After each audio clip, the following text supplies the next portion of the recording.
Yang saya lihat kita ini masih sering sibuk di tahap tanggap darurat, pas terjadi bencana. Jangan sampai terjadi, karena itu selalu berulang, misalnya di Palu. Ada satu desa atau satu kecamatan yang setiap 20 tahun, setiap 50 tahun selalu berulang gempa dari situ. Tsunami, tanah mereka selalu titiknya sama. Tetapi tetap masih dibangun perumahan di situ. Kleru apa kleru? Ini jangan sampai masyarakat sudah terkena bencana, kehilangan keluarga, kehilangan mata pencarian, masih susah dapat bantuan. Biasanya yang saya lihat di lapangan, entah itu yang dari Pemda, entah dari pusat, yang sumbangan semuanya ditumpuk. Di posko ditumpuk, di kelurahan ditumpuk, di kecamatan. Lalu lalang truk membawa bantuan.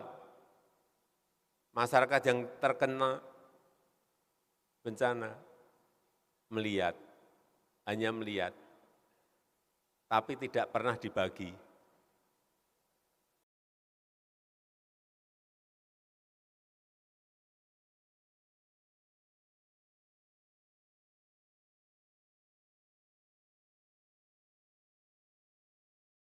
Dan Indonesia menempati 3 teratas paling rawan bencana.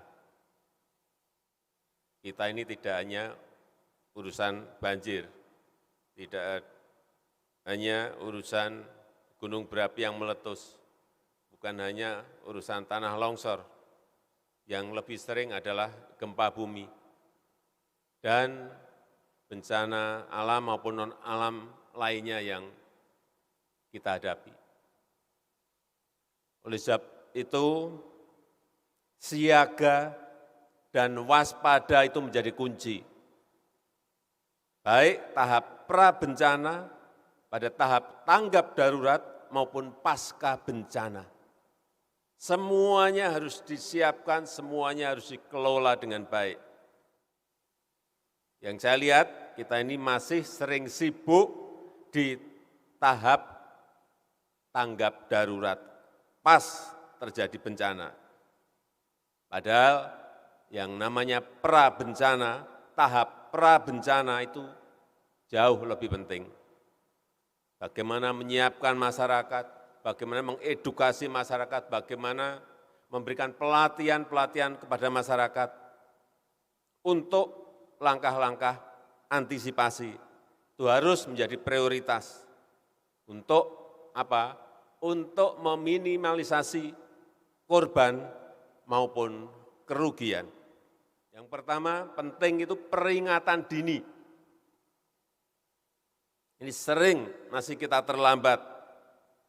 Peringatan dini. Yang kedua, mengedukasi masyarakat. Pelatihan dan lain-lain harus dilakukan. Skenario harus juga disiapkan. Kalau pas terjadi misalnya gunung berapi, larinya kemana? Kalau pas ada gempa bumi, larinya kemana? Seperti ini secara detail yang sering kita abai.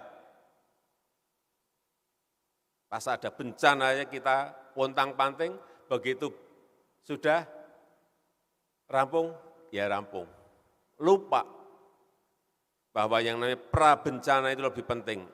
Mengedukasi masyarakat, memberikan pelatihan pada masyarakat itu jauh lebih penting. Sehingga masyarakat tahu kemana akan lari, kemana akan berlindung. Yang ketiga yang berkaitan dengan tata ruang dan konstruksi. Ini dinas-dinas utamanya, Dinas PU daerah, Bapeda, harus betul-betul menyiapkan. Jangan sampai terjadi, karena itu selalu berulang, misalnya di Palu. Ada satu desa atau satu kecamatan yang Setiap 20 tahun, setiap 50 tahun selalu berulang gempa dari situ. Tsunami, tanah mereka selalu titiknya sama. Tetapi tetap masih dibangun perumahan di situ. Kleru apa kleru? Kemudian juga dinas yang berkaitan dengan izin agar dimulai. Kita tuh kan sudah punya peta di mana yang terjadi erupsi gunung berapi, di mana yang sering terjadi gempa, kita tahu semuanya. Mestinya mulai diwajibkan agar masyarakat yang mendirikan bangunan itu konstruksinya diarahkan, yaitu konstruksi yang anti gempa. Bukan hanya bangunan yang bertingkat, tetapi bangunan yang tidak bertingkat pun harus diwajibkan dan mulai diarahkan terutama di daerah-daerah yang rawan gempa itu agar menggunakan konstruksi yang anti gempa. Dan Pemda serta BPBD ini penting menjadi ujung tombak bagi penanggulangan bencana. Badan Nasional Penanggulangan Bencana dan Badan Penanggulangan Bencana Daerah. Saya minta kepada BPBD, pada Pemda, pemerintah daerah, agar mengidentifikasi potensi bencana yang ada di daerah masing-masing. Bisa tanah longsor, bisa banjir, bisa gempa bumi, bisa erupsi gunung berapi, dan yang lebih penting lagi siapkan anggarannya. Jangan sampai BPBD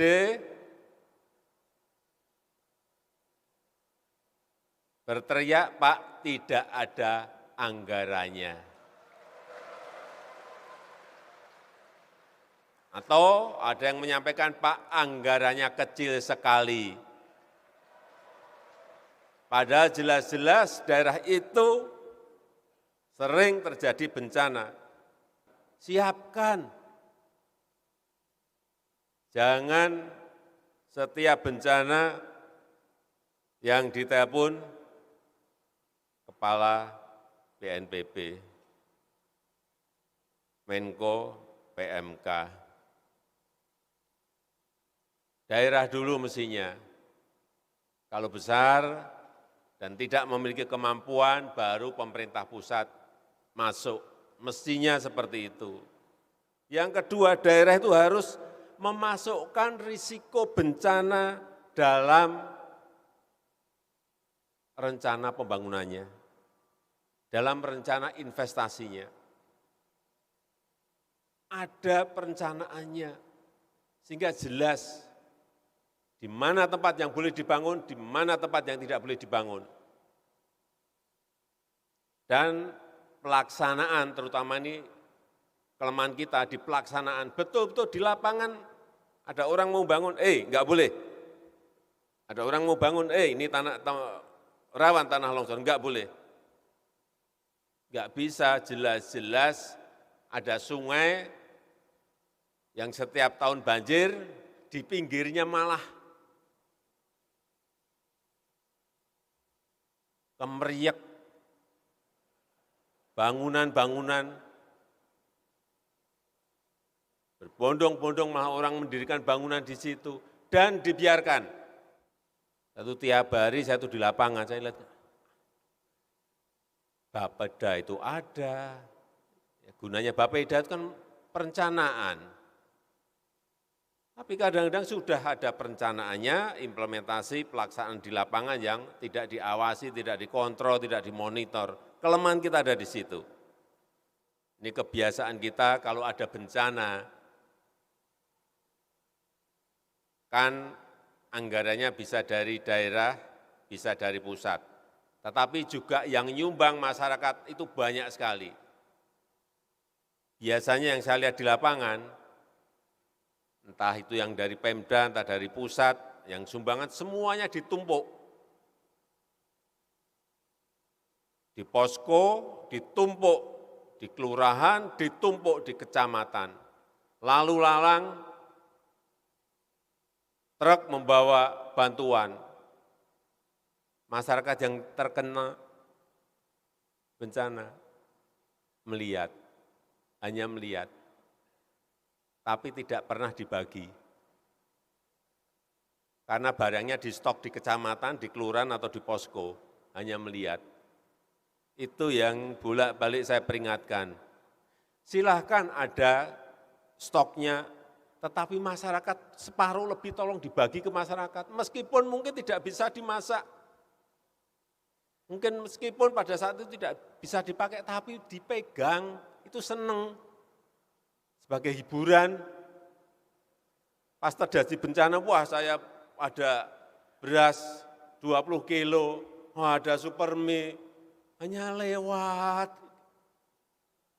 Bantuan di depan mata lewat, tapi enggak pernah dibagi. Ini jangan sampai masyarakat sudah terkena bencana, kehilangan keluarga, kehilangan mata pencarian, masih susah dapat bantuan. Sederhanakan yang namanya aturan-aturan. Saya pernah pengalaman di NTB, di Palu, di Cianjur. Saya lihat uangnya ini ada. Kita mau menyampaikan pada masyarakat, masyarakat sudah nunggu-nunggu. Ternyata ruwetnya setengah mati. Prosedur yang harus dilalui. Ada ini, kenapa sih tidak dibuat paling sederhana? Karena dalam posisi kebencanaan, kita itu kalau membuat aturan, semakin banyak aturan makin senang. Sederhanakan, buat yang paling simpel, sehingga uang atau bantuan itu segera bisa masuk ke masyarakat, tetapi dikontrol betul. Manajemen controlling harus dilakukan. Ini hampir terjadi di setiap bencana dan kita ulang-ulang.